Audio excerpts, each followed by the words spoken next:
Saudara-saudara sekalian, ibadah Jumat Agung akan kita mulai. Kita akan bangkit berdiri menyanyikan pujian hormat bagi Allah.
Kiranya Engkau menyertai ibadah kami pada saat ini.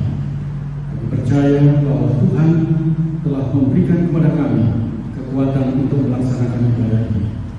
Dalam nama Tuhan Yesus kami berdoa dan mengucap syukur.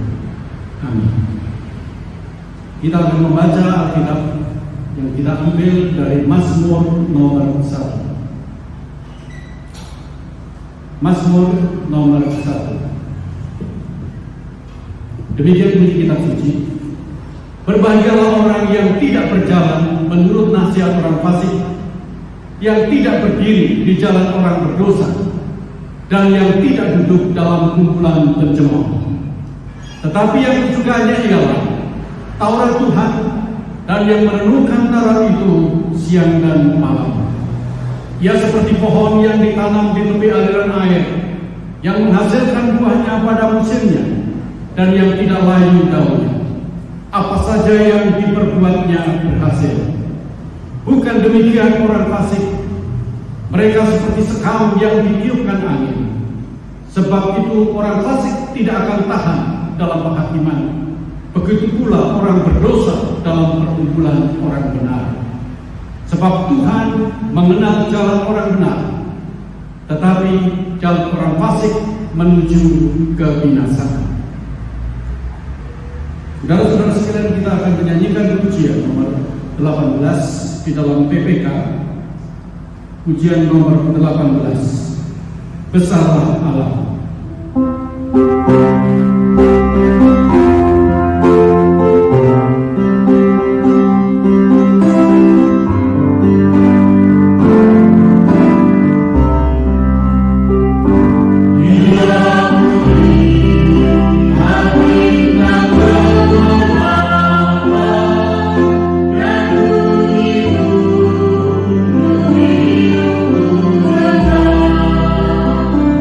Yeah.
hari ini bagi kita sebagai umat Kristen merasakan bagaimana penderitaan Tuhan yang dialami oleh Tuhan kita.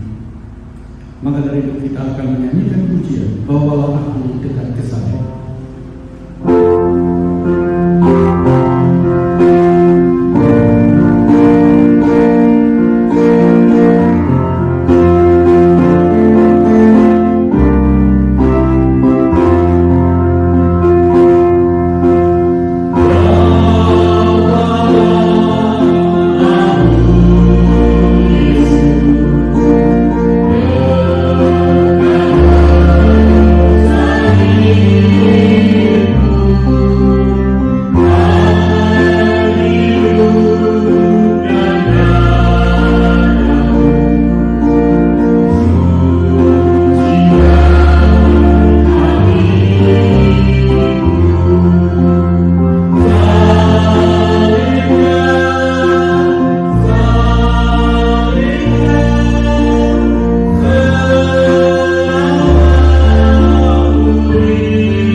Kiranya Roh Tuhan memberikan pencerahan agar kami dapat mengerti apa yang kami baca dan dengar. Dalam nama Tuhan Yesus Kristus kami berdoa dan mengucap syukur. Amin. Saudara-saudara sekalian, pada saat ini kita akan merenungkan tentang bagaimana Tuhan Yesus bergumul ketika menghadapi kematian. Getsemani merupakan tempat di mana dia lagi berjuang dan bergumul dengan dia berdoa. Di dalam firman Tuhan katakan, "Ya Bapakku, jikalau Engkau, ambillah cawan ini daripada, tetapi bukan kehendak, melainkan kehendak yang terjadi." Saudara-saudara sekalian, kalau kita mempelajari kebenaran firman Tuhan, di mana Tuhan Yesus ketika melayani, dia keluar, bagaimana dia banyak berhadapan dengan orang.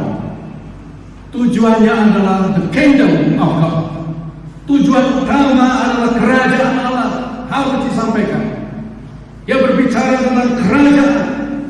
Dia berbicara tentang kerajaan Allah, di mana Allah akan memberikan kepada manusia kenikmatan bagi setiap orang yang percaya. Maka dari itu ketika Tuhan Yesus keluar, dia berbicara kepada banyak orang. Dia berkhotbah kepada banyak orang. Saudara-saudara sekalian, dia memberikan spirit, memberikan semangat kepada orang-orang Israel yang terjajah.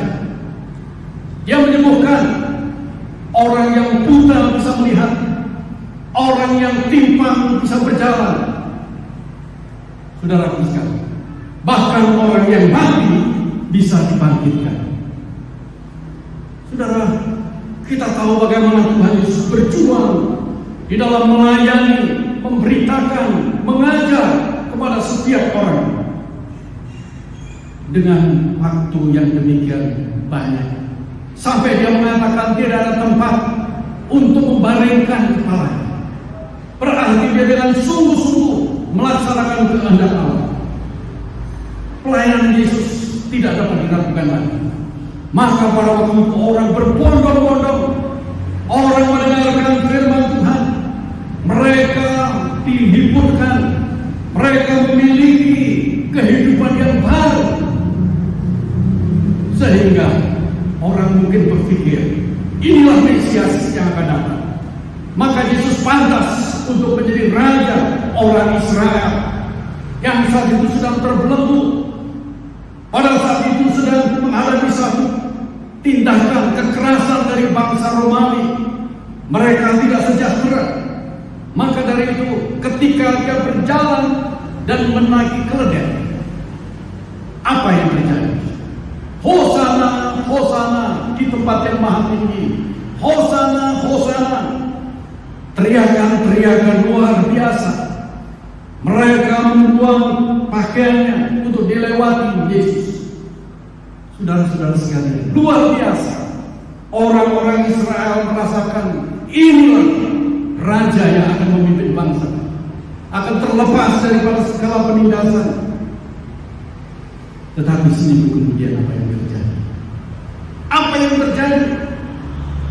Saudara-saudara sekalian, apa yang terjadi? Kalau kita merenungkan satu minggu setelah itu, mereka sudah mulai berbicara lagi. Sudah, mereka berteriak, bukan Hosana, Hosana, tetapi mereka berteriak, salibkan dia, salibkan dia. Saudara-saudara sekalian, ini yang terjadi, satu perubahan secara total, perubahan secara drastis yang terjadi di dalam kehidupan pada waktu itu. Saudara-saudara sekalian, di mana mereka yang pernah diberi makan yang 5.000 orang? Di mana mereka yang buta dijelekan? Di mana mereka yang timpang bisa berjalan? Di mana mereka yang mati dibangkitkan? Mereka dengan suara yang lantang mengatakan, "Crucify him, crucify him, salibkan dia, salibkan dia." Saudara-saudara sekalian, kita melihat bagaimana kehidupan yang bisa berubah secara total, berubah secara total. Siapa yang kita salahkan? Siapa yang kita salahkan? Apakah mereka itu, saudara-saudara sekalian, muridnya yang bersama-sama dengan dia, seorang Yudas Iskariot dengan hanya 30 keping perak yang menjual Tuhan? Saudara, 30 keping perak. Dia seorang bendaharawan yang biasa pegang uang, akhirnya menjual Yesus. Petrus, seorang yang keras, yang luar biasa, bahkan dia menyangkal sampai mengangkat, "Aku tidak kenal dia, aku tidak kenal dia, aku tidak kenal dia." Saudara-saudara sekalian, seolah-olah Tuhan Yesus disingkirkan begitu saja. Sudah, ini kejadian yang terjadi. Ketika Tuhan Yesus menghadapi satu situasi, bagaimana perasaannya? Bagaimana? Saudara-saudara sekalian, apakah kita melihat ada kesalahan di dalam diri Yesus? Apakah ada kesalahan di dalam diri Yesus? Kalau kita analisa, Pilatus pun tidak bisa menemukan kesalahan. Apakah kita juga menyalahkan Pilatus yang pada waktu itu tidak berani mengambil satu kesimpulan, keputusan yang begitu penting, yang seharusnya melepaskan Yesus daripada segala tuduhan? Saudara-saudara sekalian, ini yang terjadi. Yesus akhirnya diseret, harus memikul salib. Dia harus memikul salib via dolorosa. Saudara-saudara sekalian, bagaimana dia diludahi, dia dicambuk, dia dicemooh, dia dihina. Saudara-saudara sekalian, disingkirkan. Yesus disingkirkan. Saudara-saudara sekalian, dia ditinggalkan oleh murid-muridnya.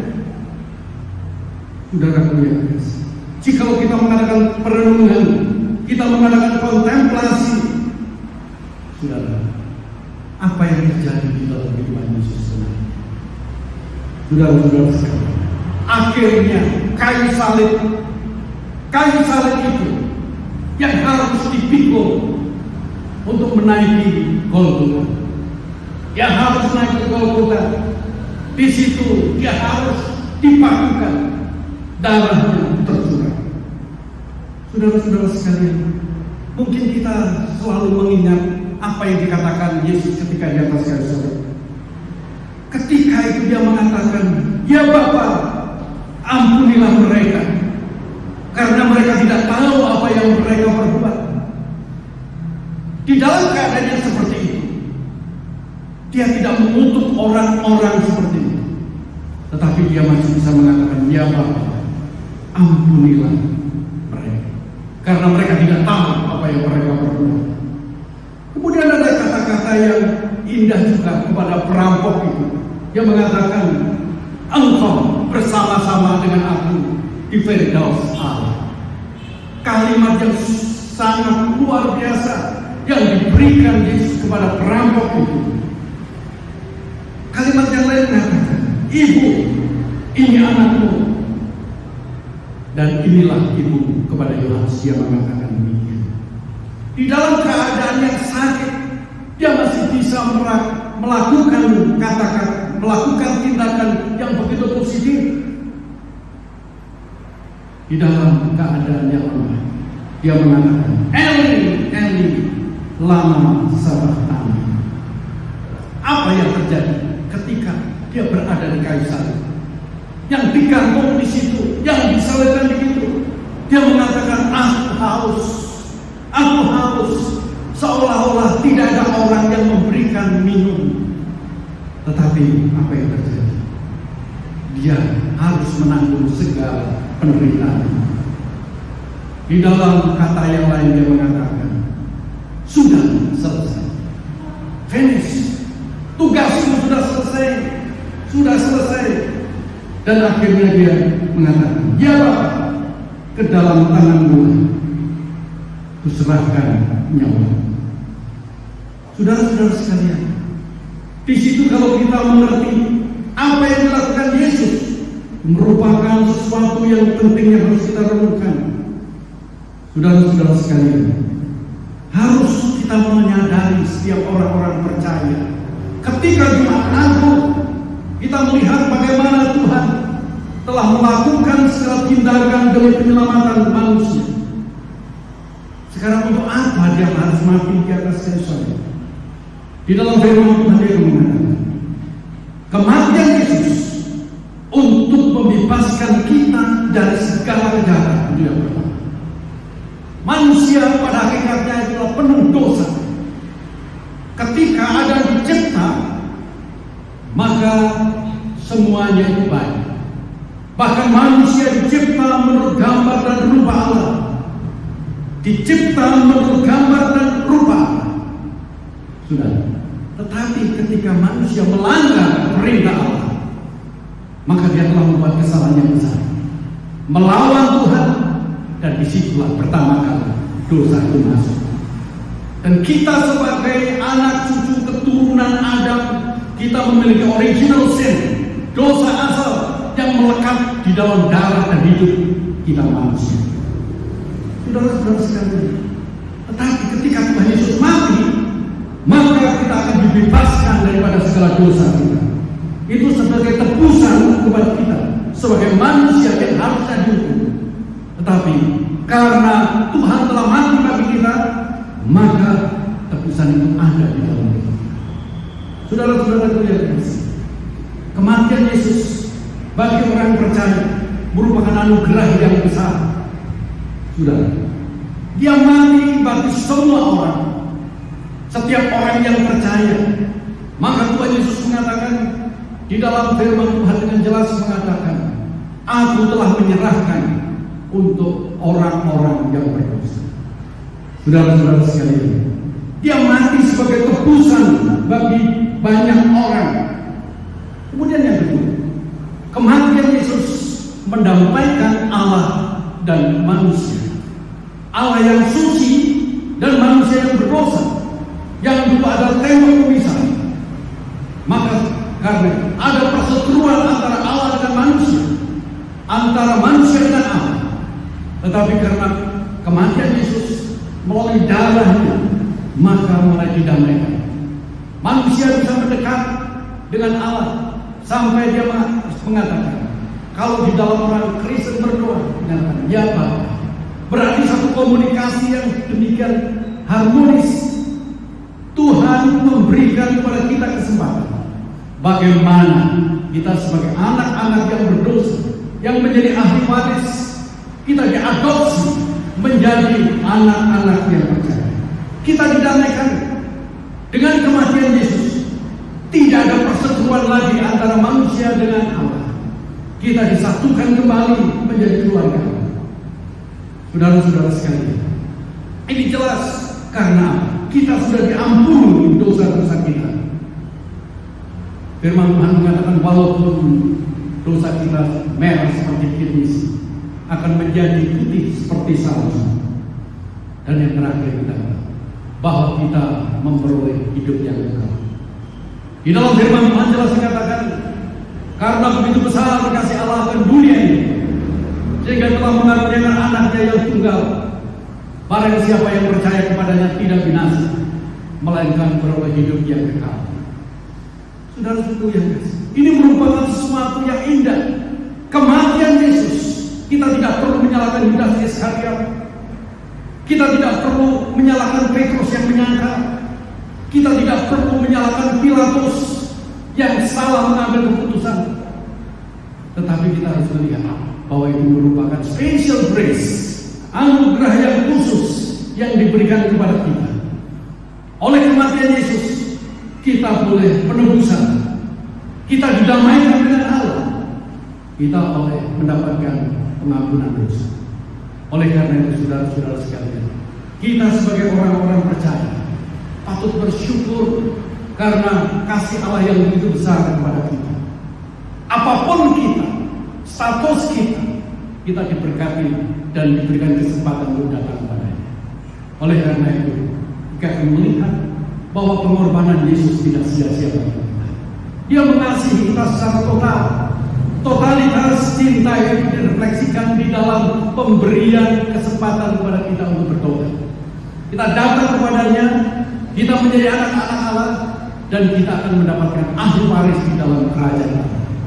Inti daripada pelayanan Yesus adalah the kingdom of God. Kerajaan Allah itu datang. Karena melalui kematian, kerajaan ada di dalam kehidupan kita. Mari kita berdoa. Bapa di surga, kiranya Engkau memberikan kekuatan kepada kami untuk mencintai Tuhan.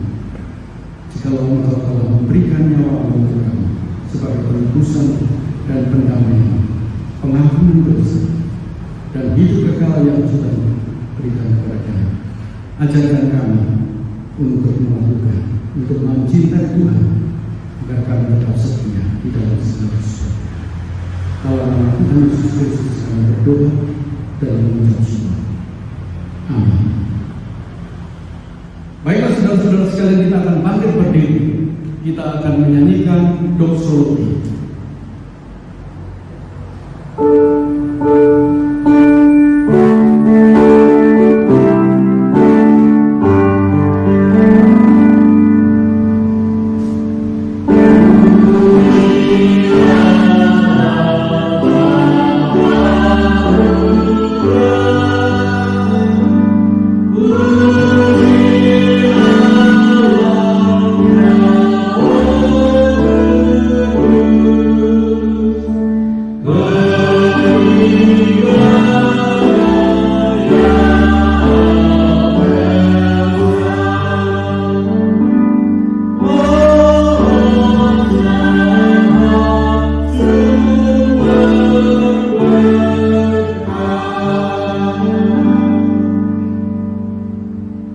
Saudara-saudara sekalian, pulanglah dengan damai sejahtera dan terimalah berkatnya. Kiranya kasih karunia dari Tuhan Yesus Kristus, kasih penyertaan dan pelindungan dari Allah Bapa, serta persekutuan dari Roh Kudus menyertai saudara-saudara sekalian dari sekarang sampai Tuhan Yesus datang kembali. Amin.